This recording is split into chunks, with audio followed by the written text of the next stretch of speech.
জানে না, তাদের জন্য বাংলায় বলে দিয়ে যাচ্ছে আমি। ও মায়েরা, যখন তুলসী পত্র তুলবেন আগে স্নান করে আসবেন। স্নান করে এসে তুলসীর চতুর্দিকে 3 বার প্রদক্ষিণ করবেন। 3 বার প্রদক্ষিণ করবেন। 3 বার প্রদক্ষিণ করার পর হাতে তালি দেবেন, কারণ মা তুলসী যদি ঘুমিয়ে থাকে তাকে জাগিয়ে তুলতে হয়। দিয়ে তুলসী তোলার আগে বাবা হাতে তালি দিয়ে এই গানটা গাইবেন। ওগো নমো নমো তুলসী কৃষ্ণ প্রেয়সী, রাধা কৃষ্ণ চরণে পাবো এই অভিলাষী। নমো নমো তুলসী কৃষ্ণ প্রেয়সী, সবাই মিলে বলবেন ওগো নমো নমো তুলসী কৃষ্ণ প্রেয়সী, রাধা কৃষ্ণ চরণে পাবো এই অভিলাষী।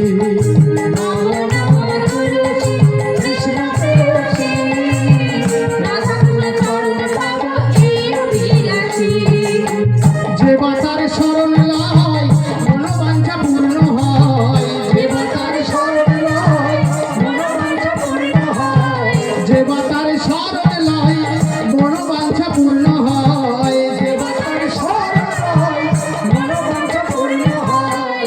নয়নে দিও সদাই যুগল রাশি, নমো নমো তুলসী কৃষ্ণ প্রেয়সী, রাধা কৃষ্ণ চরণে পাবো এই অভিলাষী। সবাই তালি দিচ্ছেন? সবাই বলছেন আমার সঙ্গে?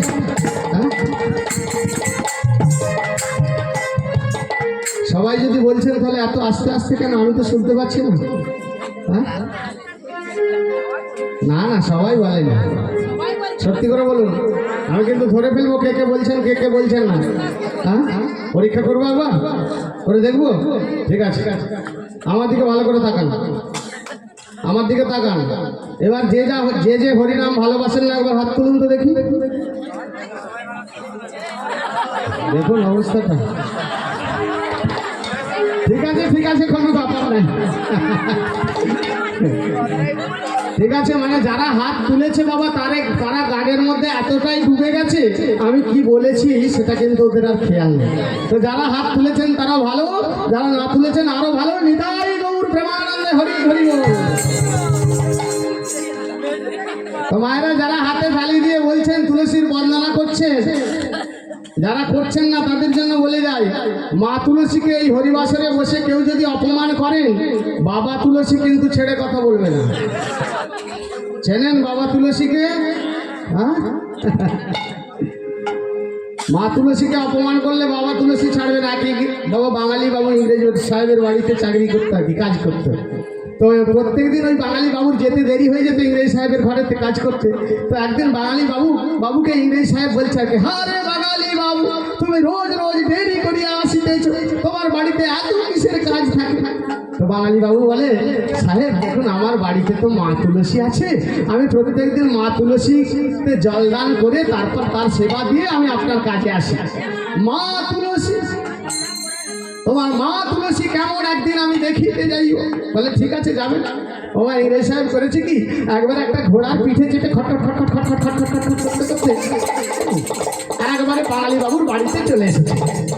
আর বাঙালি বাবু সেই স্নান করে আর ওই তুলসীর গাছের গোড়াতে জলটা ঢালছে। এসে বলছে, হারে বাঙালি বাবু, তোমার মা তুলসী কই? বলে, বাবু এই হচ্ছে আমার মা তুলসী। সঙ্গে সঙ্গে বাবা ইংরেজ সাহেব একবারে হো হো করে হেসে উঠেছে। একটা গাছকে তোমরা মা বলিয়া পূজা করিতেছ, ইহার কি ক্ষমতা আছে আজ দেখিব। গরিমা ইংরেজ সাহেব করেছে কি, একবারে গাছটাকে টেনে তুলেছে, তুলে একবারে ছিঁড়ে কুচি কুচি করে পায়ে করে এরকম করে তুলছে। আরে বাঙালি বাবু, তোমার মা তুলসীকে আমি ছিঁড়িয়া কুচি কুচি করিয়া পায়ে করে মারাইয়া দিলাম, তোমার মা তুলসী তো আমার কিছুই করিতে পারিল না।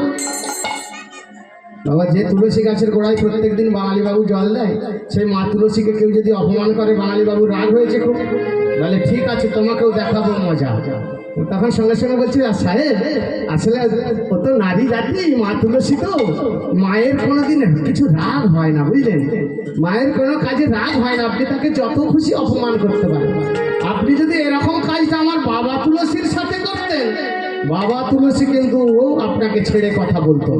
বলে বাবা তুলসী, তোমার বাবা তুলসী কেমন দেখিব আমি? বলে চলুন তাহলে। এই বলে ইংরেজ সাহেবকে মা বাঙালি বাবু কোথায় নিয়ে গেছে জানো? ওই যে খালের ধারে যায়, খালের ধারে নিয়ে গিয়ে সেই বাগাতক জল বিচ্যুতির গাছ দেখেছে, বড় বড় পাতা, সেই জল বিচ্যুতির গাছটাকে দেখিয়ে বলছে এটা হচ্ছে আমাদের বাবা তুলসী। বাবা ইংরেজ সাহেব তো অত চেনে না মা, দেখি বলছে আরে এটা তোমাদের বাবা করে মা সঙ্গে সঙ্গে ছিঁড়ে একবারে কুচি কুচি করে সেটাকে পায়ে করে তুলসী গাছটা মারাচ্ছিল, এই বিছুটি গাছটাকে তুলে কুচি কুচি করে খেতে শুরু করে দিয়েছে। এবার বুঝুন ইংরেজ সাহেবের অবস্থাটা কি, যে ঘোড়াটার পিঠে চেপে এসেছিল মা সেই ঘোড়াটা পর্যন্ত নিতে ভুলে গেছে, এত চুলকানি শুরু হয়েছে। তো সেরকম মা তুলসীকে যদি কেউ আপনারা অপমান করেন, বাবা তুলসী কিন্তু ছাড়বে না মা, মনে রাখবে। মনে মনে ভাববেন হয়তো না কীর্তনটা ছেড়ে বাড়িতে চলে যাই, গিয়ে বিছানায় শোবেন, বাবা তুলসী তার দেখবেন কাজ শুরু করে দিয়েছে। শুধু এপাশ ওপাশ করবেন আর চলকাবেন, বলবে বাবা হরিবাসরে ছিলাম, ভালো ছিলাম, কেন বাড়ি এলাম? তাহলে সবাই মিলে বলবেন তো একবার, হ্যাঁ সবাই মিলে, আরে যে বাতারে শরণ লয় মনোবাঞ্ছা পূর্ণ হয়, যে বাতারে শরণ লয় মনোবাঞ্ছা পূর্ণ হয়, যে বাতারে শরণ লয় মনোবাঞ্ছা পূর্ণ হয়, যে বাতারে শরণ লয় মনোবাঞ্ছা পূর্ণ হয়, নয়নে দিও সদাই যুগল রাশি, নম নম তুলসী কৃষ্ণ প্রেয়সী, ওগো নম নম তুলসী কৃষ্ণ প্রেয়সী, রাধা কৃষ্ণ চরণ পাবো এই অভিলাষী, কৃষ্ণ প্রেয়সী,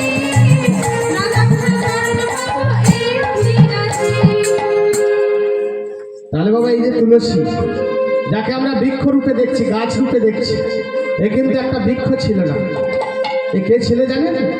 একটা নারী ছিল। এর বাস কোথায় ছিল? এর বাস ছিল গোলক বৃন্দাবন। শ্রীমতী রাধারানীর যে 64 মঞ্জরি সখী ছিল মা, রাধারানীর সঙ্গে থাকতেন। রাধারানীর প্রিয় সখী নাম হচ্ছে বৃন্দা সখী বা বৃন্দা গোপী। তো কেমন হলো?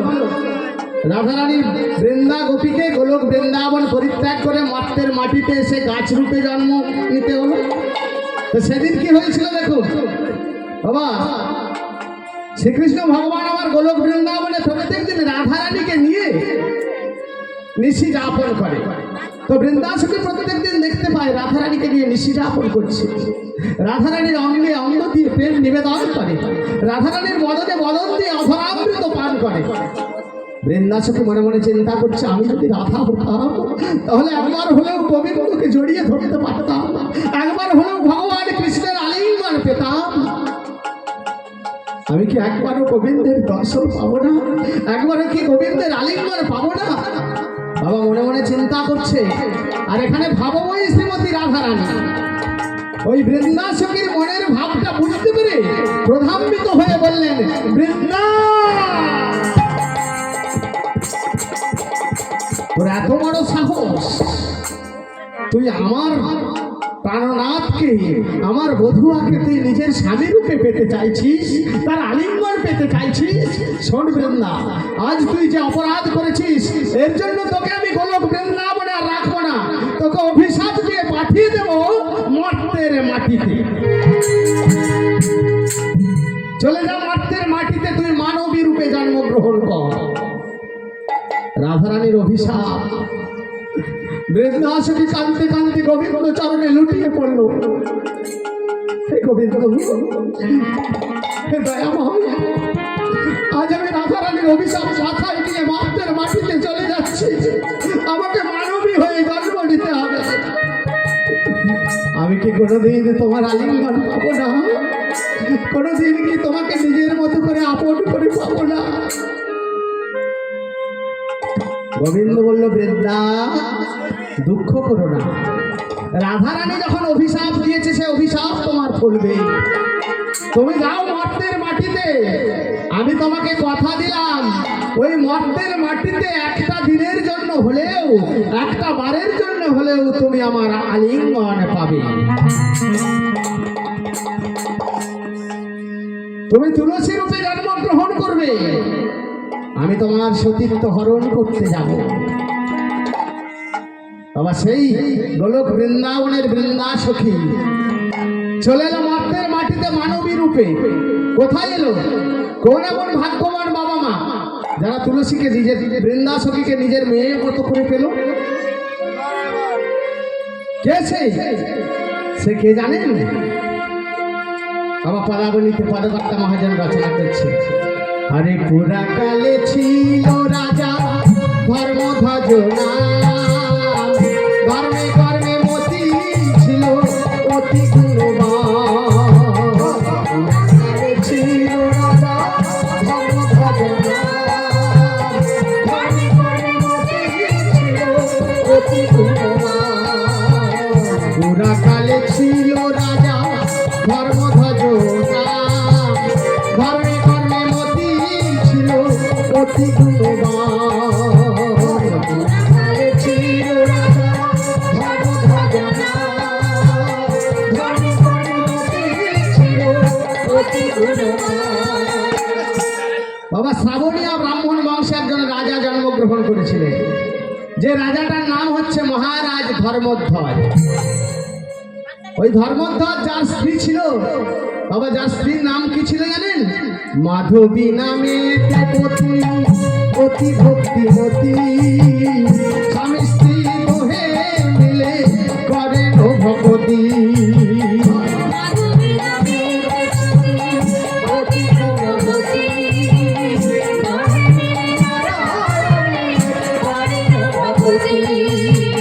মাধবী নামে পত্নী অতি গুণবতী, দোহে মিলে নারায়ণে করেন ভগবতী।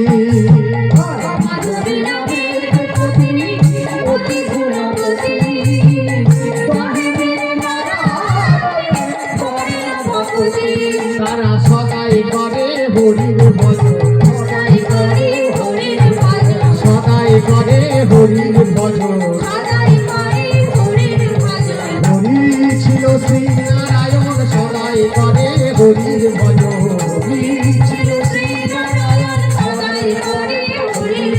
আরে হরি ছিল শ্রী নারায়ণ, সদাই করে হরির ভজন।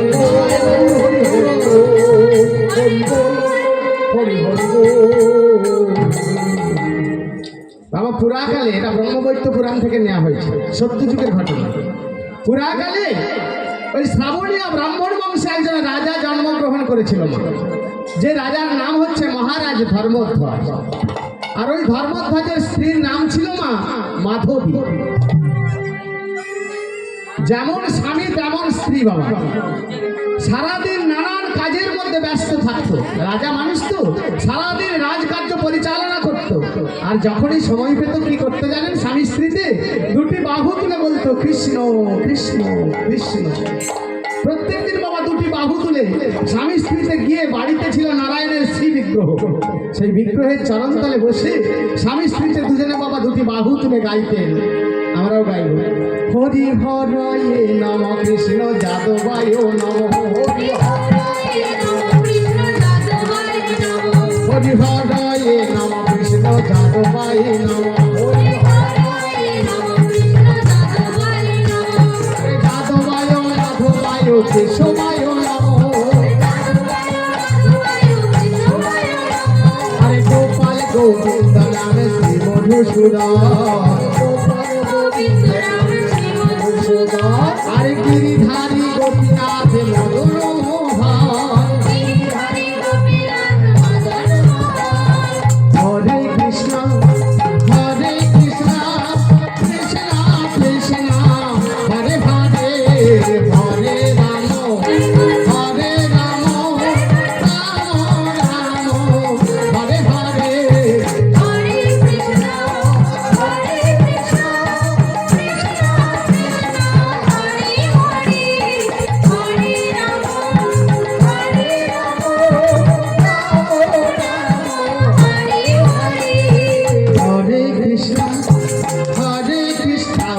রাম রাম হরে হরে। আপনারা কেমন পারেন দেখি, করুন দেখুন। কৃষ্ণ কৃষ্ণ হরে হরে, হরে রাম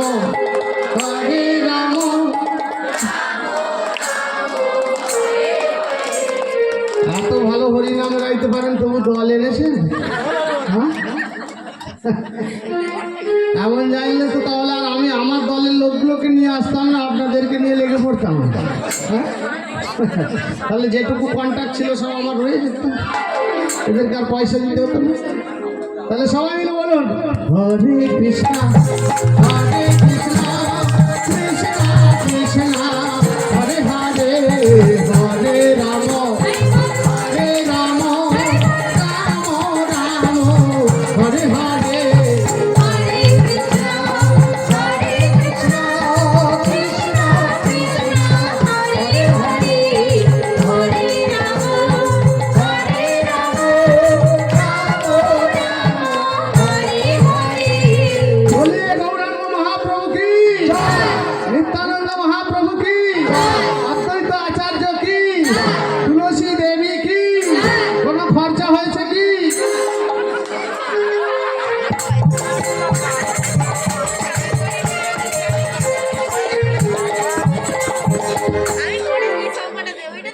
কোনো খরচা হলো নাকি?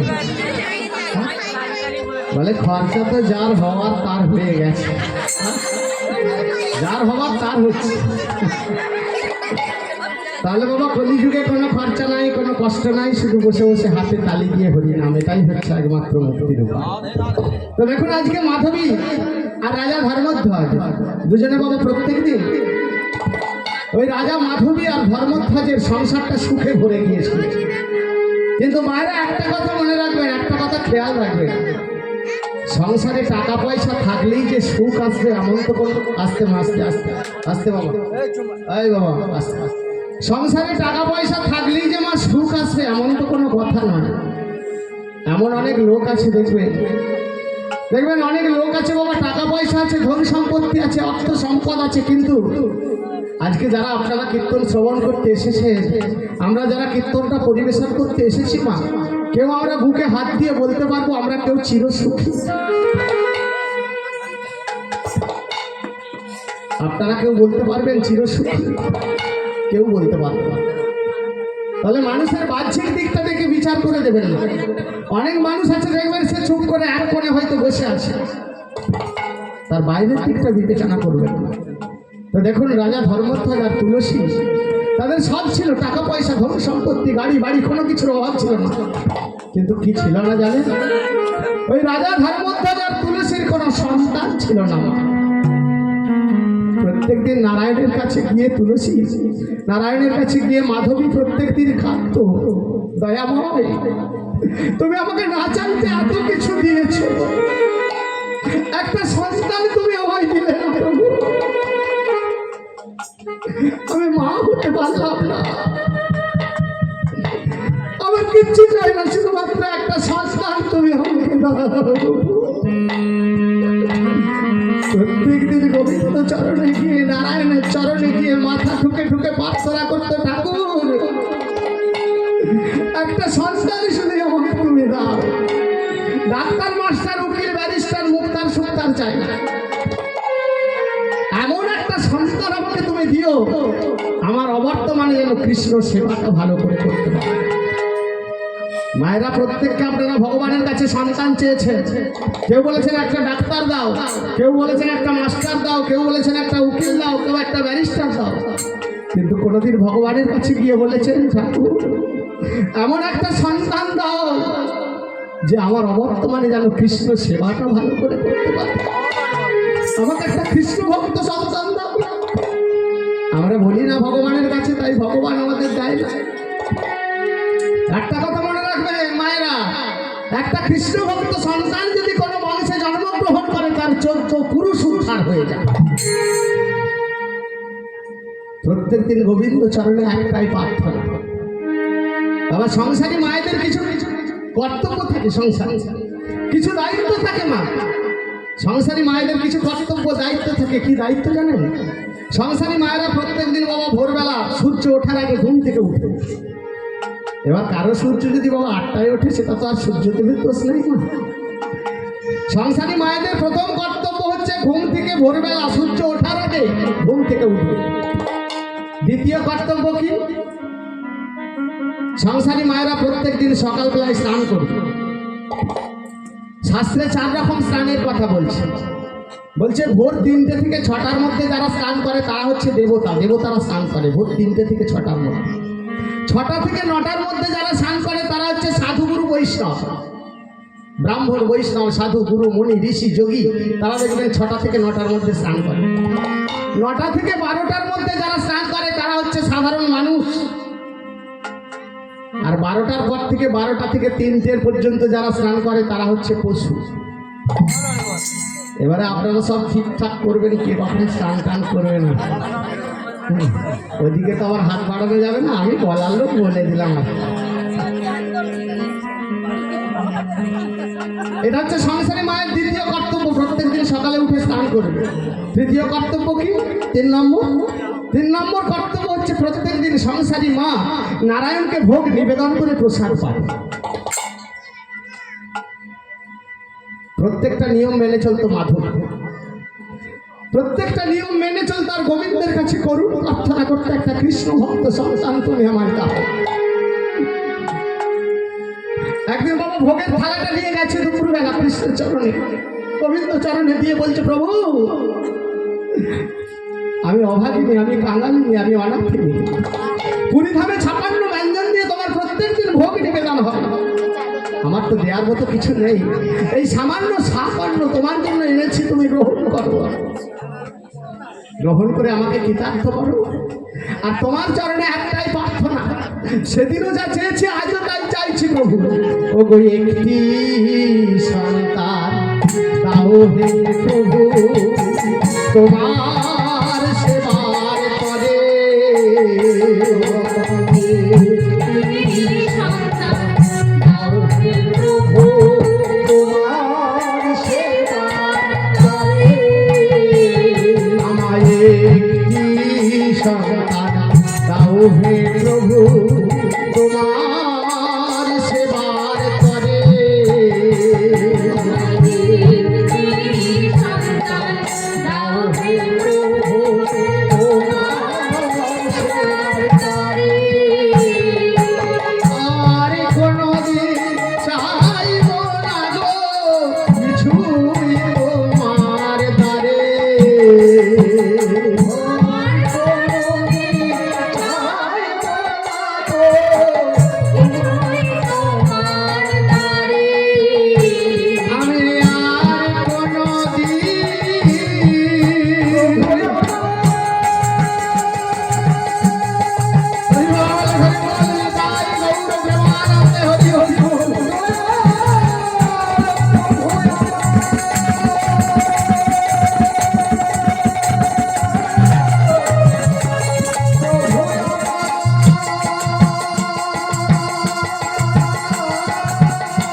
আর কোনদিন চাইব না গো কিছুই তোমার দ্বারে,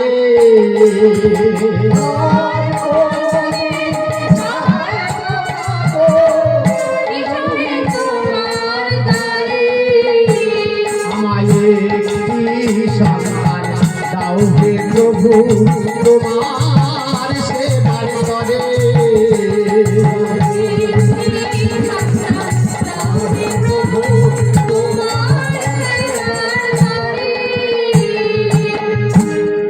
বাবা সঙ্গে সঙ্গে নারায়ণ সন্তুষ্ট হয়ে গেল, ভগবান সন্তুষ্ট হয়ে গেল। ও মায়েরা, ডাকটা যদি ডাকার মতো হয়, ডাকটা যদি ভগবানের চরণে পৌঁছে যায় মা, ভগবান সাড়া দিতে বাধ্য। ডাকটা ডাকের মতো হতে হবে, ডাকার মতো ডাকতে হবে। আপনি ধরুন গোঘাটের বাজার গেছেন মা, গোঘাটের বাজারেতে আপনাকে একজন দেখে বলছে, ও মা, একজন ডাকছে, ও মা 5টা টাকা দিন তো। আপনি সেই ডাকটাকে অগ্রাহ্য করে গেলেন। আর একজন আপনাকে ডাকছে, ও মা, আপনার কাছে 5টা টাকা হবে, সেটাও অগ্রাহ্য করে গেলেন। আর একজন এসে আপনার হাত দুটো ধরে বলছে, মা গো 5টা টাকা দেবে, আজ 3 দিন কিচ্ছু খাই ভাই, দাও না 5টা টাকা। আপনি ওই আগের দুটো ডাককে অগ্রাহ্য করলেও 3 নম্বর ডাকটাকে কিন্তু মা অগ্রাহ্য করতে পারবে না। তাহলে ডাকটা ডাকের মতো হবে, ডাকটা যদি ডাকার মতো হয়, গোবিন্দের কানে সেই ডাকটা পৌঁছে যায়। ওগো ডাকার মতো তো ডাকলে পরে তারে পাওয়া যায়, ডাকার মতো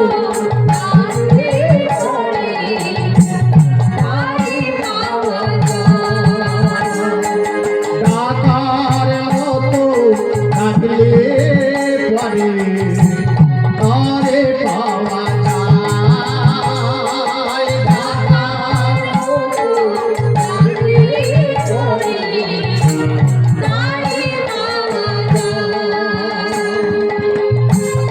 আকুল কণ্ঠে না ডাকিলে তারে নাহি পায়, ডাকো কণ্ঠে ডাকলে পরে তারে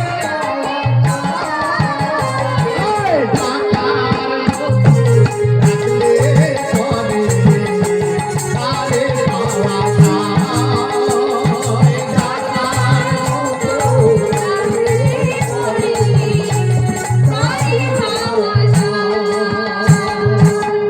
ডাকটা পৌঁছে গেল বাবা নারায়ণের কানে।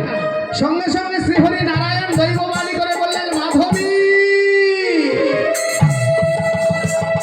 আছি না আছে তোমার গর্ভে আমার বরে লক্ষ্মীর অংশ থেকে এক কন্যা সন্তান জন্ম নেবে।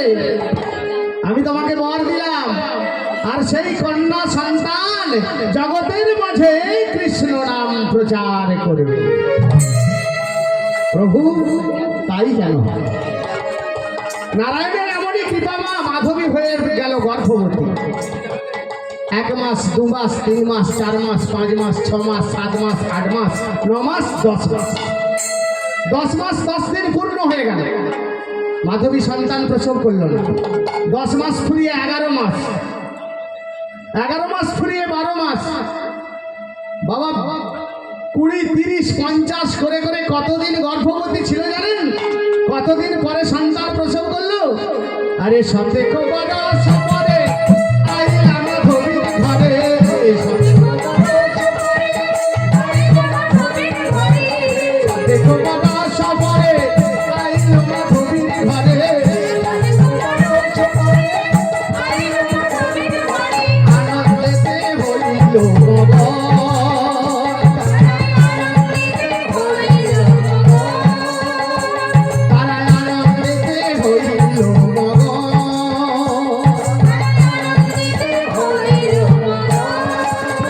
তাদের নাই আনন্দের সীমা নাই রে, কন্যার মুখ হেরি নাই আনন্দের সীমা নাই রে।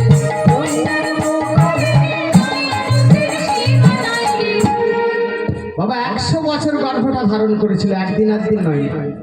100 বছর পর সন্তান প্রসব করলেন, এক অপরূপ সুন্দরী জ্যোতির্ময়ী কন্যা সন্তান। ওমা এই যে সন্তান হচ্ছিল না, মাধবীর গর্ভে সন্তান আসছিল না কেন? এতদিন ধরে দীর্ঘ 12 বছর ধরে নারায়ণকে ডাকছিল, তবু সন্তান আসছিল না। 12 বছর পর নারায়ণ কৃপা করলেন কেন? না, এগুলো হচ্ছে পূর্ব জন্মের পাপের ফল, পূর্ব জন্মের কর্মফল। অনেকে বলে না, দেখবে গ্রামেতে আমাদের, পাপ আবার কি বলে, এ যা জীবনে যা কিছু করবো সব তো মরে গেলেই ফুরিয়ে যাবে, হ্যাঁ বলে না অনেকে? এত সোজা নয় না। মরে যাবার পর কোথায় যাও? যমলোকে চলে যাও। হ্যাঁ, যমলোকে যদি বাবা কর্ম ভালো থাকে তাহলে ডান দিকে নিয়ে যাবে, ডান দিকে নিয়ে যাবে তাহলে বেঁচে গেলে। আর যদি বাম দিকে নিয়ে যায় সেখানে বাবা 28 নরক, প্রত্যেকটা নরক কুণ্ডে শাস্তি দেওয়া চলছে পৃথক পৃথক ভাবে।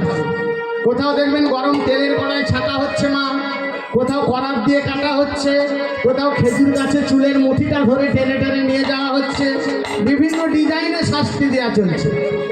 এরপর ধরুন শাস্তি পেয়ে গেলেন, যদি খারাপ কর্ম করে থাকেন শাস্তি পাবেন। শাস্তি পাওয়ার পর যদি ভাবেন যে বেঁচে গেলাম, না না না, শাস্তি পাওয়ার পর আপনি এই জন্মে যেমন কর্ম করে যাবেন সেই অনুযায়ী আর একটা জন্ম দেবেন। এ জন্মে যেমন কর্ম করবেন সেরকম আর একটা জন্ম পাবেন। কি কি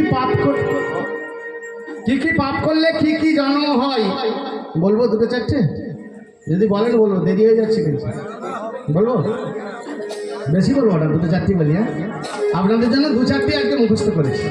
ঠিক আছে, চল। কি কি পাপ করলে কি কি জন্ম নিতে হয় দেখুন, এগুলো বাবা ব্রহ্মবৈত্য পুরাণ থেকে বলছি। ব্রহ্মবৈত্য পুরাণে বলছে কোন কোন পাপ করলে কোন কোন জন্ম পাবেন, শাস্ত্র বলছে, আমি বলছি না। আর গুরুদেবের সঙ্গে যে বা কপটতা করে, বাঘ বগ শ্রীকাল হবে জগত মাঝারে। গুরুদেবের সঙ্গে যে বা কপটতা করে, বাঘ বগ শ্রীকাল হবে জগত মাঝারে। বাবা গুরুদেবের সঙ্গে যদি কেউ চালাকি করে, মা গুরুদেবের কথা যদি কেউ অমান্য করে, গুরুকে কেউ যদি গুরু জ্ঞান না করে, তাকে বাঘ হতে হবে, বক হতে হবে, শ্রীকাল হতে হবে। বাচ্চা ছেলের দ্রব্য যে বা চুরি করে খায়, নিশ্চয় জানিবে তার ছুঁচো জন্ম হয়। বাচ্চা ছেলের দ্রব্য যে বা চুরি করে খায়, নিশ্চয় জানিবে তার বেশি জন্ম হয়। বাবা বাচ্চা ছেলের খাবার অনেকে খেয়ে ফেলে, দেখবেন লোক সামলাতে পারে না। বাড়িতে যদি বাচ্চা ছেলের খাবারটাকে লুকিয়ে অনেকে খেয়ে নেয়, তাহলে কি হবে, বেজি অর্থাৎ নেউল হতে হবে। খুব সাবধান কিন্তু। দোকানে গিয়ে যে বা চিনি চুরি করে, পিঁপড়ে হতে হবে মরণের পরে। দোকানে গিয়ে যে বা চিনি চুরি করে, পিঁপড়ে হতে হবে মরণের উপরে। অনেকে দেখবেন আমরা বাবা দোকানে যাই, মুদিখানা দোকানে গিয়ে, দাদা চিনি দেখি, আমার চিনির বস্তার কাছে গিয়ে চিনিটা হাতে নিয়ে, দাদা তোমার চিনিটা একবারে জল জল হয়ে গেছে গো, জেরে গেছে গো, করে একবারে এক মুঠো নিয়ে মুখে। পিঁপড়ে হতে হবে বাবা।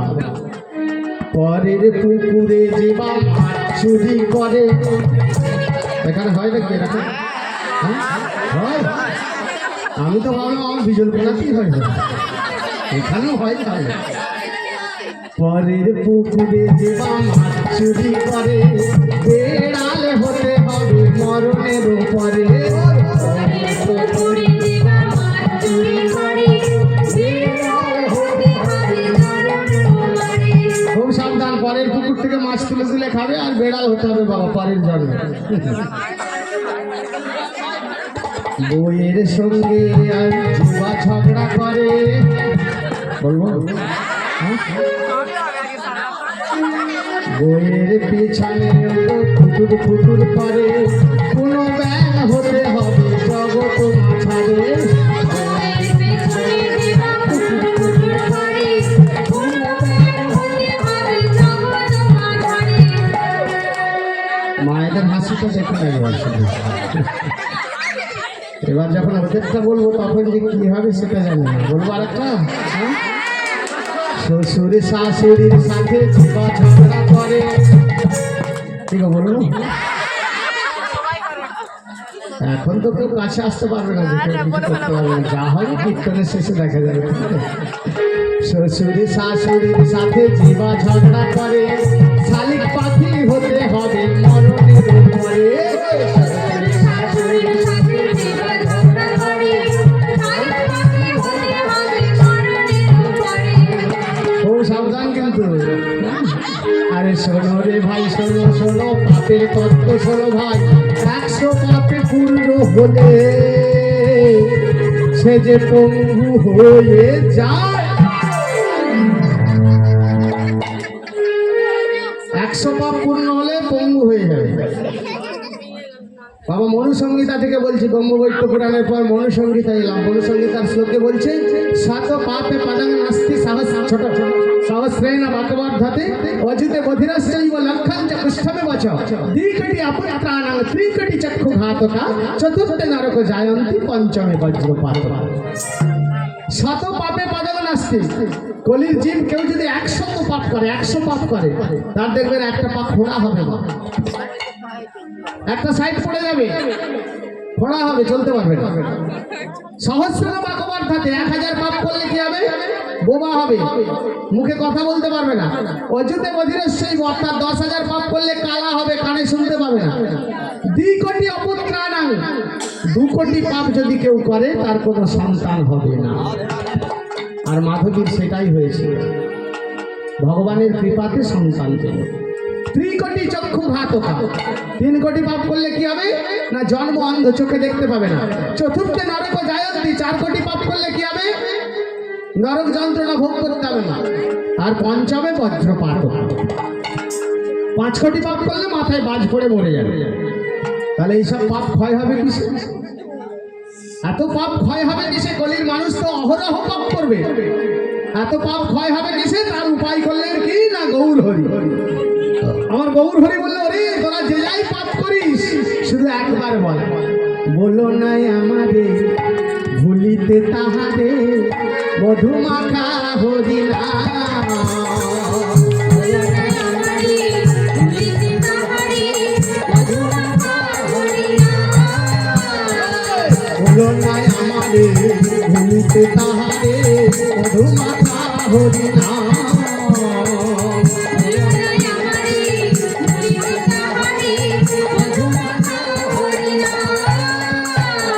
নামের পরশে জ্বালা জুড়াইবে,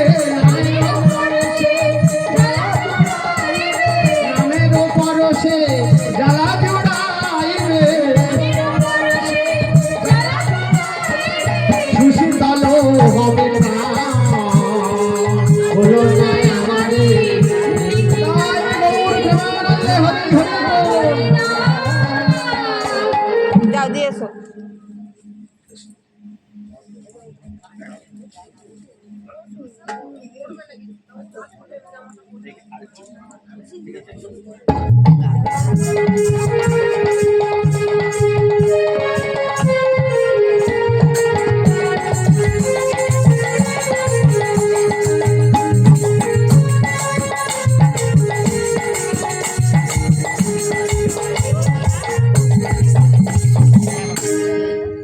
তাহলে বাবা সন্তান হলো, সন্তানকে কোলে নিয়ে মা বাবার আনন্দের শেষ নেই। একবার রাজা ধর্মধ্বজ কোলে নেয়, তো একবার মাধবী কোলে নেয়। একবার রাজা কোলে নিচ্ছে, একবার রানী কোলে নিচ্ছে। রানী মাধবী বলছে, দেখো আমাদের এই অপরূপ অপরূপ সুন্দরী কন্যা, এর তো একটা নাম রাখতে হবে। কি নাম রাখা যাবে? সঙ্গে সঙ্গে ভগবান আবার দৈব বাণী করলেন, মাধবী ধর্মধ্বজ, তোমাদের এই অপরূপ সুন্দরী কন্যার নাম রাখতে হলে আমি রাখবো। শোনো মাধবী, আজ থেকে তোমাদের ওই অপরূপ জ্যোতির্ময়ী কন্যাটির নাম দিলাম তুলসী। তুলসী তুলসী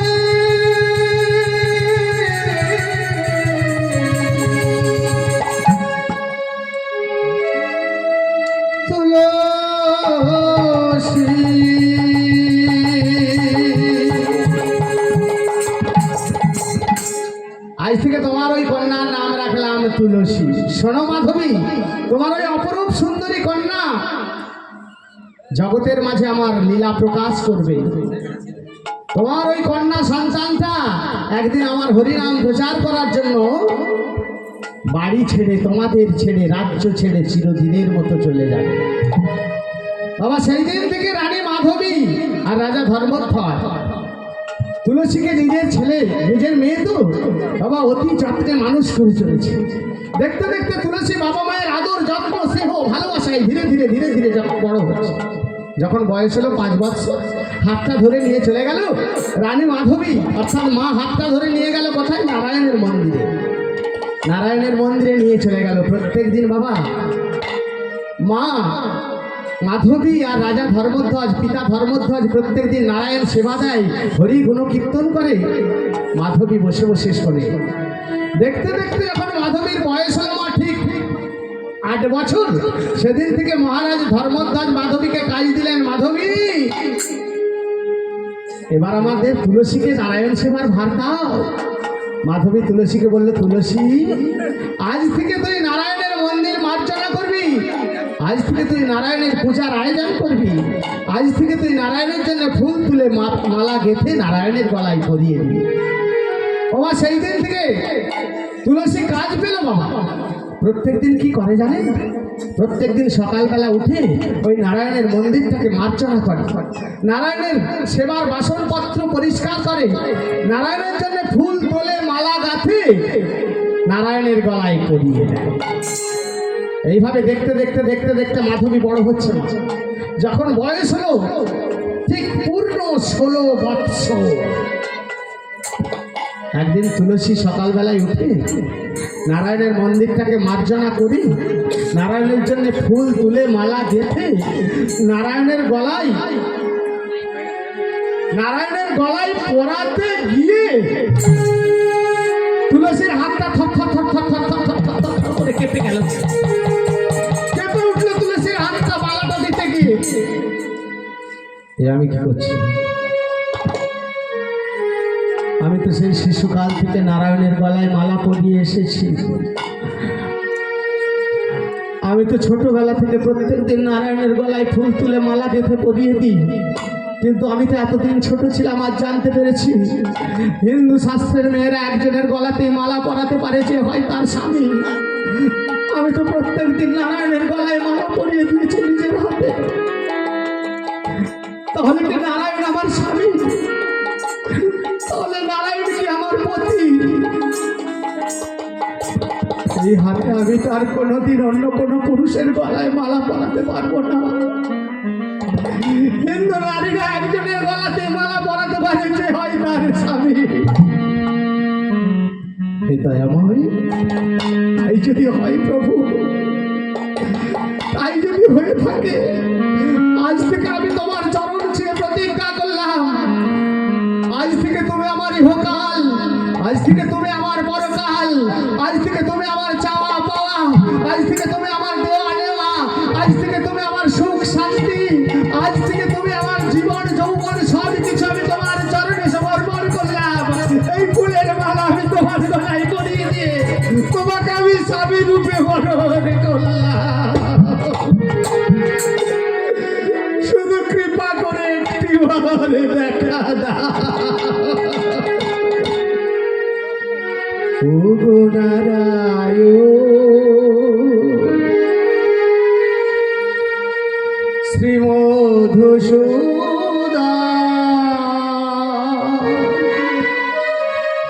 কৃপা করে একবার দাও দর্শন। ওগো নারায়ণ শ্রী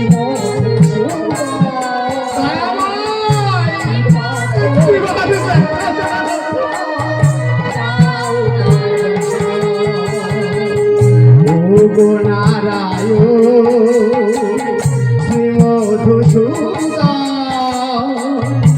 কৃপা করে একবার দাও দর্শন।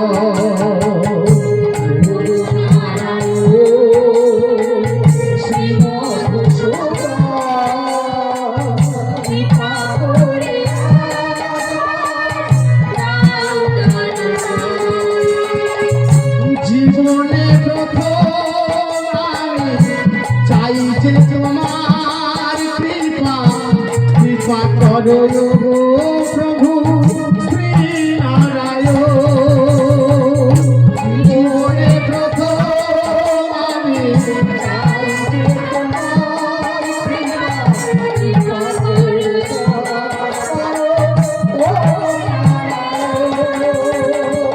জীবনে চাই গো তোমারি কৃপা, কৃপা করো গো প্রভু শ্রী নারায়ণ। তুমি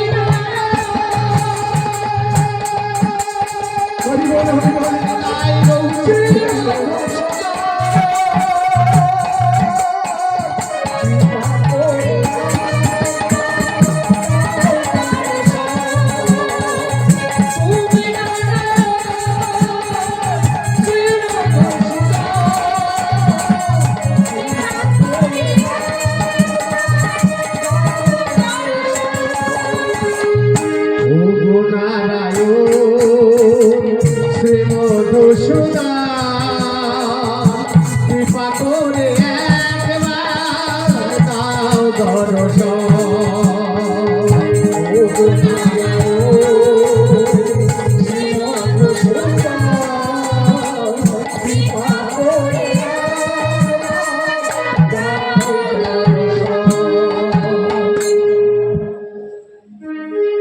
নারায়ণের চরণ তুমি পড়ে গড়াগড়ি দিচ্ছে। সেই দিন থেকে তুলসী যেন কেমন হয়ে গেল, ভালো করে খায় না, ভালো করে ঘুমায় না, সবসময় নারায়ণের চরণ তলে কাঁদতে কাঁদতে বলে, প্রভু দয়াময়, আজ থেকে তুমি আমার স্বামী। পরপর শরীরটা শুকিয়ে যেতে লাগলো, দেহ কালি হয়ে যেতে লাগলো। একদিন রানী মাধবী মহারাজ ধর্মধ্বজকে বলছে, স্বামী মাধবী, এখন দেখতে দেখতে আমাদের মেয়েটা তো কত বড় হয়ে গেল, এবার তো আমাদের মেয়েকে উপযুক্ত পাত্রে পাত্রস্থ করতে হবে, আমার মেয়ের এবার বিবাহ দিতে হবে। বাবা যেমনই শুনতে পেল, তুলসী এসে মাকে বলছে, মা ও মা, তুমি আমাকে কার ঘরে পাঠিয়ে দেবে?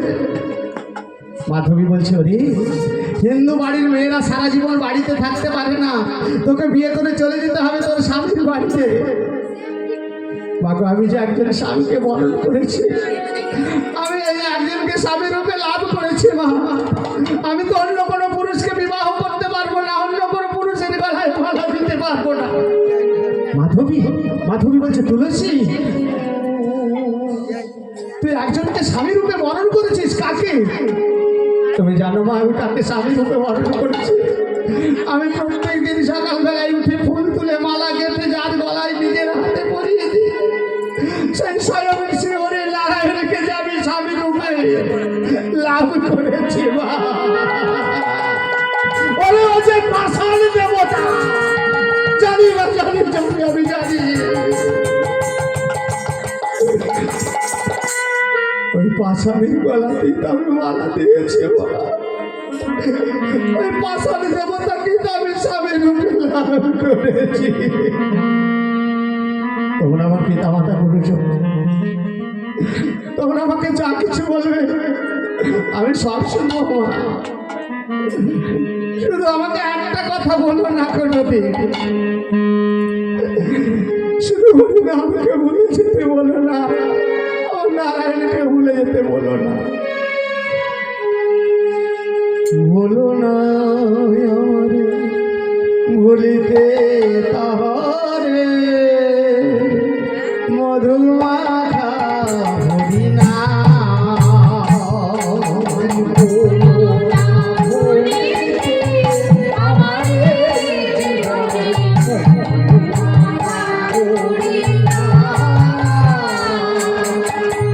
বলো না ভুলিতে আমারে জীবনে মধুমাখা ভুলি না।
তোমরা আমাকে যা বলবে আমি তাই মেনে নেবো, শুধু আমাকে হরি নাম ভুলে যেতে বলো না, কৃষ্ণ নাম ভুলে যেতে বলো না।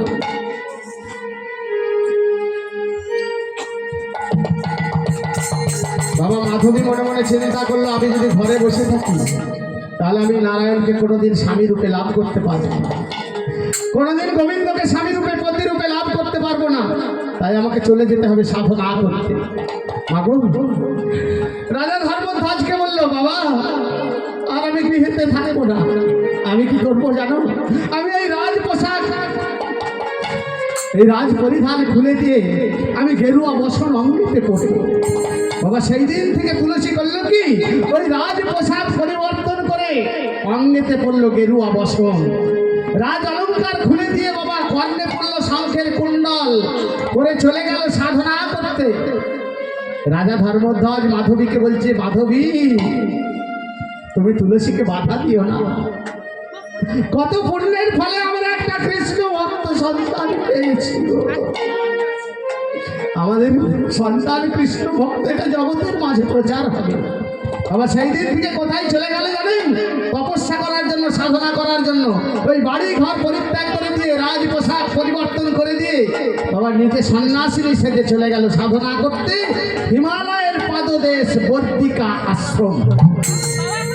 বাবা বর্তিকা আশ্রমে গিয়ে কত হাজার বৎসর সাধনা করলো দেখুন, 1000 2000 বৎসর নয়, 40,000 বৎসর সাধনা করছে।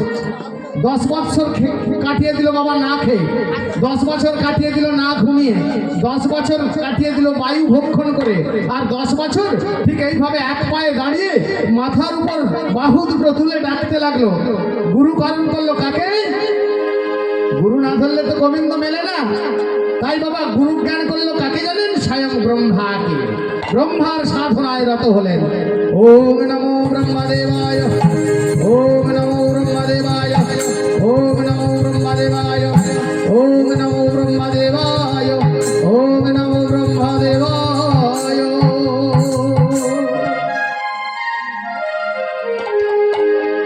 40,000 বৎসর বাবা সাধনা করলেন। 40,000 পর স্বয়ং ব্রহ্মা এসে দর্শন দিলেন। তুলসী বাবা তাকিয়েই দেখছে স্বয়ং ব্রহ্মা দাঁড়িয়ে আছে। প্রভু, প্রভু তুমি এসেছো? এসেছো তুমি? বলে হ্যাঁ এসেছি, বলো তুমি কি বর চাও? প্রভু আমি অন্য কিছু চাই না, ধন সম্পত্তি চাই না, টাকা পয়সা চাই না, গাড়ি বাড়ি চাই না, রাজত্ব চাই না, নিজের যশ চাই না, খ্যাতি চাই না, আমি শুধু একটাই বর চাই, আমায় এই আশীর্বাদ দাও হে প্রভু। দেব চতুরান